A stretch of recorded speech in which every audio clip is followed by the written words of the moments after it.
আরে পেঁচি, এই সাত সকালে দুটো ঘড়ি দু হাতে নিয়ে তুই কোথায় চললি? এটাই যদি তুই বুঝতিস তাহলে তুই ফাটা গেঞ্জি পরে এখানে ঘুরঘুর করতিস না। আর তোকেই বা আমি জবাব দেব কেন? তুই কোন হরিদাস পাল? আরে তুই রেগে গেলি কেন অযথা? হরিদাস পাল, হ্যাঁ ঠিক বলেছিস।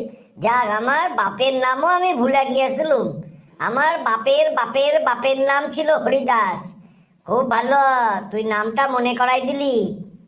কিন্তু এটা হরিদাস পাল হবে না, হরিদাস পুরকাইত।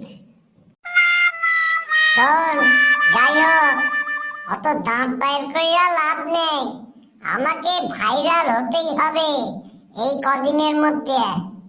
দেখছস না, আমাদের এখানে যারা দু হাতে দুটো ঘড়ি পরে তারাই ভাইরাল হয়ে যায়। তাদের পিছন পিছন কতজন ছুটে বেড়ায়। ওই জন্য আমিও দু হাতে দুটো ঘড়ি নিয়ে আসি। সে নয় হইল, কিন্তু দু হাতে দুটো ঘড়ি এর মানে তো বুঝলাম না। বুঝবি কি? এই দু হাতে দুটো ঘড়িতে দুদিকে টাইম দিচ্ছে।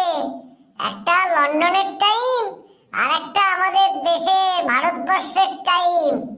বুঝলি, আমাদের মানসিকতা এখন লন্ডনের মানসিকতা তৈরি করতে হবে। ঠিক কইছিস, তোদের সত্যি মাথায় বুদ্ধি আছে। কালকে ওপাড়ার পেশোটারেও দেখলুম চায়ের দোকান দিয়েছে। সে বলল চায়ের দোকান না হলে আজকালকার দিনে ভাইরাল হওয়া খুব মুশকিল, ওই জন্যে চায়ের দোকান দিয়েছি। হ্যাঁ, তা আমি কি করুম? না না, তুই আমার একটা আইডিয়া বল না, যাতে ভাইরাল হওয়া যায় আর আমার ভিডিওগুলো ভালোভাবে ভাইরাল হয়। তুই একটা কাজ কর, ওই তলাটে পাড়ায় শুনলুম একটা শর্টকাট স্কুল খুলেছে। মানে অল্প পড়াশোনা কইরা খুব বেশি ইনকাম, কোনো টেনশন নেই, কোনো ট্যাক্স দিতে হবে না। তুই ওইখানেই চলে যা, কোনো ভয় নাই। তুই ওখানে গিয়া তাড়াতাড়ি জয়েন কর। দেখবি দুদিনেই তুই লাখপতি নয় করোড়পতি হইয়া গেছিস। স্করপিও লইয়া ঘুরবি।